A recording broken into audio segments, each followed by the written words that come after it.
घर का कैलेंडर तो बदल जाता है हर साल, अब कि मेरे हालात बदल दे मेरे मौला। घर का कैलेंडर तो हम हर वर्ष बदल लेते हैं, हमारे हालात क्यों नहीं बदल पाते हैं? क्योंकि हम आदतों के गुलाम हैं। आदतें हम बनाते हैं, लेकिन आदतें हमारा भविष्य बना देती हैं। वो आदतें जिन्हें हम बदल सकते हैं, हम अपने जीवन में बदलाव ला सकते हैं, लेकिन आदतें हमें मजबूर कर देती हैं। हम हमेशा दूसरों की तरह बनना चाहते हैं, कभी भी हम अपने आप को पहचान नहीं पाते हैं। काश हमने अपने ऊपर काम किया होता, काश हमने अपने हुनर को पहचाना होता। दुनिया में कोई भी आप जैसा नहीं है, आपके अंगूठे के निशान किसी के पास नहीं है। ईश्वर ने आपको यूनिक पैदा किया है। आप अपने हुनर को पहचानें, उस पर काम करें, क्योंकि उसने एक विशेष कारण से आपको भेजा है। अगर आप उसको पहचान लें और निरंतरता बनाए रखें, तो कोई वजह नहीं कि आप 10 वर्षों के लगातार काम करने पर शिखर पर पहुंच सकते हैं।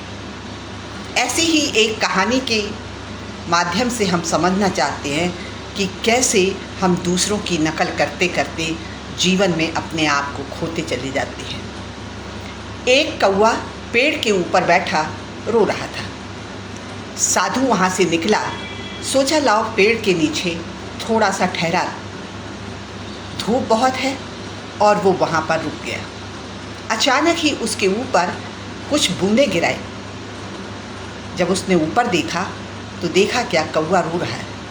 साधु था, सहज ही भाव से पूछ लिया, क्या बात है, रो क्यों रहे हो? उसने कहा, रोऊं नहीं तो क्या करूं महात्मा, मेरी आवाज़ इतनी खराब है कि जब मैं बोलता हूँ तो लोग बाग मुझे उड़ा देते हैं। मेरी आवाज़ कोई सुनना ही नहीं चाहता है। मुझे जूठा भोजन खिलाते हैं, मुझे कोई पालना नहीं पसंद करता है। श्राद्ध में लोग बाग मुझे अपने भोजन देते हैं। मुझे बिल्कुल अपना जीवन पसंद नहीं आता है। साधु महात्मा ने कहा, ठीक है, तो क्या तुम बनना चाहते हो? उन्होंने कहा, क्या ये संभव है? महात्मा जी ने कहा, हाँ, मैं अपने योग, ध्यान और साधना के बल पर ये बदलाव कर सकता हूँ, बशर्ते तुम उस व्यक्ति जैसे बनना चाहते हो उससे एक बार जाकर पूछ तो लो कि क्या वो अपने जीवन में संतुष्ट है। उसने कहा, मैं बगुला बनना चाहता हूँ, और मैं बगुला से जाकर पूछ कर आता हूँ कि क्या वो अपने जीवन में संतुष्ट है। अब वो बगुला के पास जाता है और उनसे पूछता है कि क्या आप संतुष्ट हैं? बगुला कहता है, देख रहे हो, सुबह से शाम तक मैं पैरों से इतने पैडल चलाता हूँ कि थक के चूर हो जाता, और लोगों को दिखाई तक नहीं देता हूँ। जब फोटोग्राफी होती है तो लोगों को दिखाई तक नहीं देता हूँ। बड़े मुश्किल से एक टक देखते देखते मुझे कभी कोई मछली दिखाई दे जाती है। ये भी कोई जीवन है, पूरे समय पानी में पड़े रहना? बोले, क्या आप संतुष्ट नहीं हैं? बोले, बिल्कुल नहीं। तो बोले, आप क्या बनना चाहते हैं? उन्होंने कहा, मैं तो तोता बनना चाहता था, लेकिन ईश्वर ने मुझे बतख बना दिया। अब वो दोनों आते हैं और कहते हैं आके साधु महात्मा से कि आप मुझे तोता बना दीजिए। उन्होंने कहा, फिर वही सवाल करूँगा मैं कि जा करके तुम एक बार पूछ तो आओ कि क्या वास्तव में तुम संतुष्ट हो।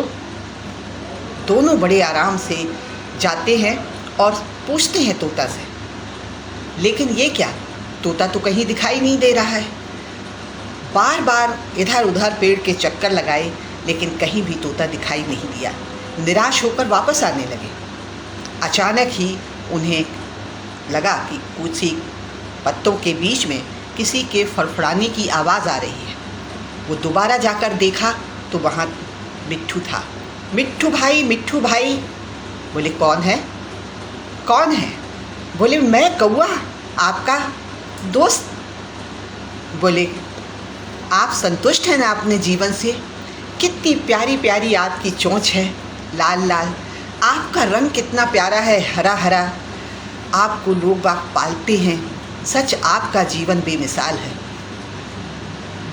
तोता बोला, कौन बोला रे? कौन बोला? उन्होंने कहा, मैं ही बोल रहा हूँ, आपका दोस्त। बोले, तू 3 बार आया, पेड़ के चक्कर लगा गया, मैं तुझे दिखाई नहीं दिया।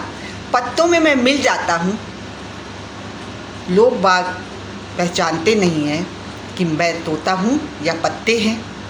हरे में हरा मिल जाता हूँ। जैसे ही मैं बाहर आता हूँ, लोग मुझे पकड़ ले जाते हैं, अपने घरों में कैद कर लेते हैं। मुझे अपनी भाषा बोलना सिखाते हैं और मुझे अपनी तरीके का खाना देते हैं। मैं स्वतंत्र पंछी, मुझे उनकी तरह बोलना पड़ता है, उनकी तरह खाना पड़ता है। ये भी कोई जीवन है? तो कौवा ने कहा, क्या आप संतुष्ट नहीं हैं? बोले, हरगिज़ नहीं, बिल्कुल नहीं। अब वो तीनों के तीनों साधु महात्मा के पास गए। साधु महात्मा से बोले कि महात्मा जी, हम तीनों अपने जीवन से संतुष्ट नहीं हैं, आप हमें मोर बना दीजिए। मोर जब नाचता है और घटा बरसती है, आहा हा हा, कितना आनंद आता है। बोले, फिर भी वही मैं दोहराऊंगा कि जा करके अब मोर से आप जाकर पूछो। जब वो मोर के पास जाते हैं तीनों, तो देखें क्या, मोर इशारे से कह रही है, श्श, आवाज़ धीमी करो, एकांत बैठो चुपचाप। और वो उनके मोर के पास छुप कर बैठ जाती है। एक आवाज़ आती है, खट खट खट। उन तीनों ने इशारे से पूछा, ये कैसी आवाज़ है?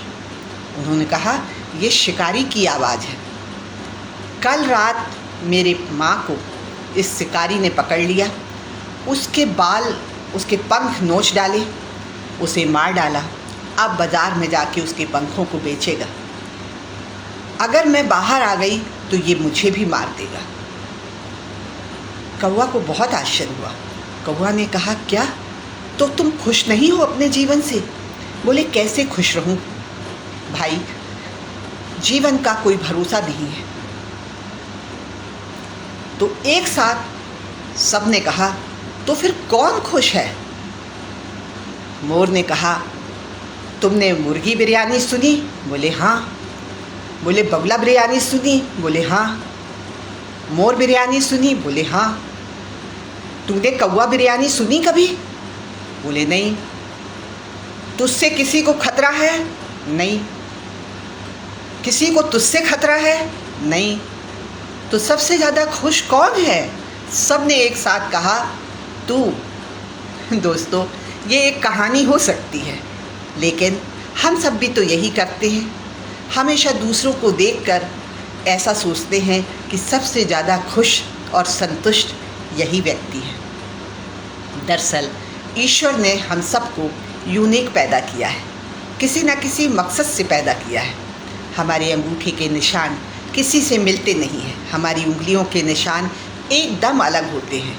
इसका मतलब है कि ईश्वर हमें अलग तरीके से पैदा, कोई किसी से मिलता नहीं है। इत्तेफाक से कभी कोई चेहरा मिल जाए तो हमें आश्चर्य होने लगता है कि ये बिल्कुल ऐसा लग रहा है जैसा हमारा परिवार का कोई सदस्य है, यानी बिल्कुल अलग।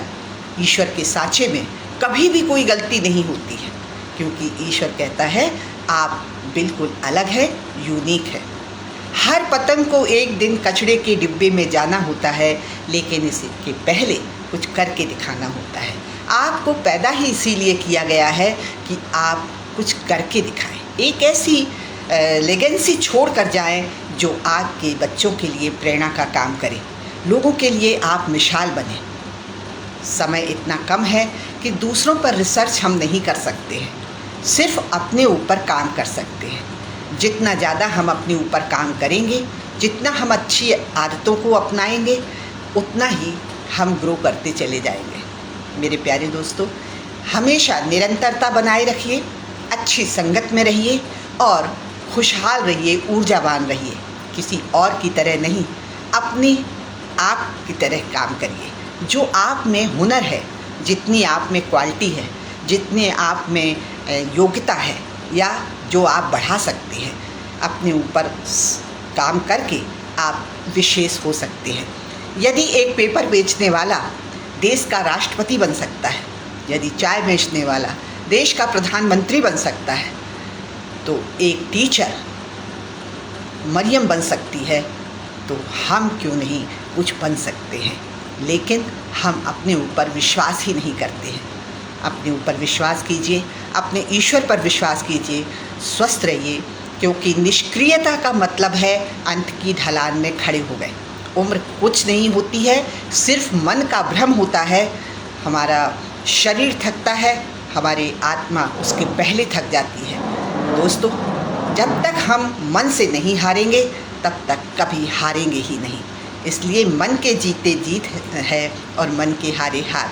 मन से पूरी तरह स्वस्थ, खुशहाल और ऊर्जावान बने रहिए। चलते चलते बस इतना ही कहूँगी कि कौन कहता है आसमां में सुराग हो नहीं सकता। एक पत्थर तो तबीयत से उछालो यारो, सब कुछ संभव है। जय हिंद, जय भारत, नमस्कार।